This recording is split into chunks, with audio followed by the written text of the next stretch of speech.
Samsung inaugurera une nouvelle ère d'appareils photo pour smartphones qui ont le potentiel de surpasser les réflexes numériques. La prochaine série Galaxy S26 soulève des questions majeures sur l'avenir de Samsung, beaucoup s'attendant à un changement radical avec la prochaine génération. Samsung semble ouvert à toutes les possibilités. Le dernier brevet de Samsung montre quelque chose que nous n'avons jamais vu auparavant. Un smartphone avec un objectif remplaçable. Oui, comme le montre ce brevet, Samsung semble travailler sur un appareil doté d'un objectif remplaçable, ce qui signifie qu'il pourrait avoir plusieurs objectifs attachés. Ce qui distingue cet appareil, c'est que l'ensemble de la gamme d'objectifs y est intégré, contrairement à certaines solutions tierces que nous avons vues chez d'autres marques. Il existe, par exemple, 3 manières différentes pour un téléphone de lire l'objectif, par exemple via un aimant, une marque ou un réflecteur. Une fois monté, vous pourrez modifier des éléments comme l'ouverture, obtenir une plage de zoom plus longue, etc. Cela semble vraiment intéressant, d'autant plus que nous avons vu beaucoup de ces choses ces derniers temps. Nous avons vu différentes marques présenter ce concept au MWC et nous avons même vu Vivo lancer un objectif pour son X200 Ultra, un téléphone exclusif à la Chine. Il semble désormais que Samsung montre un grand intérêt pour la possibilité d'avoir un objectif remplaçable dans son futur téléphone phare. Étant donné que Samsung fabrique des téléobjectifs de 200 mégapixels pour certains de ses téléphones Android phares, il est certainement dans une position unique pour offrir quelque chose de vraiment spécial, car la plupart des gens achètent les téléphones phares de Samsung pour la meilleure expérience photo.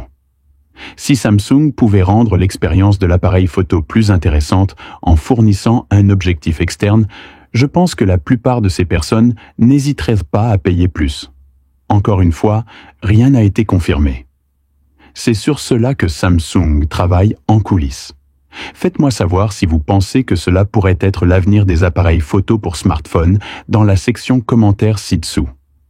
Nous avons également des nouvelles importantes concernant le travail en coulisses de Samsung sur le retour du processeur Exynos 2600.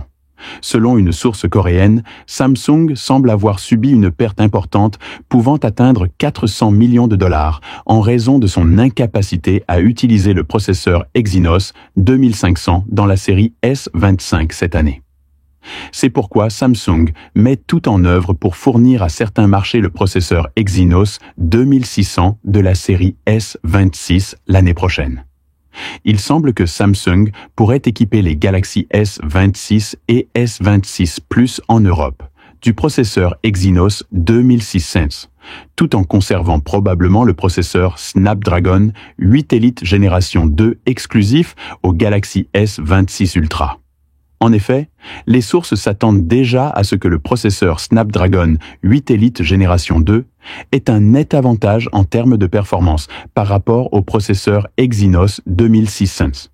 Il est donc très probable que Samsung conserve le processeur exclusif Snapdragon 2 pour le modèle Ultra. Enfin et surtout, nous avons le rapport sur les performances du marché des smartphones pour le premier trimestre 2025. Et il semble que Samsung surpasse une fois de plus Apple. Apple arrive juste derrière avec environ 19%. Ainsi, l'écart entre Samsung et Apple est très faible, et il semble y avoir une possibilité d'inversion, notamment avec le lancement de la nouvelle gamme iPhone 17 en septembre de cette année.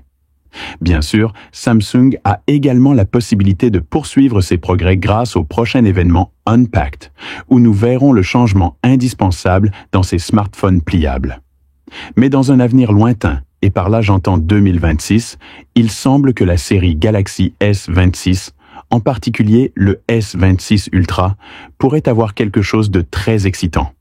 Samsung travaille sur beaucoup de choses. Je vous tiendrai au courant des dernières nouvelles. Alors assurez-vous de vous abonner à la chaîne Android+. Adieu.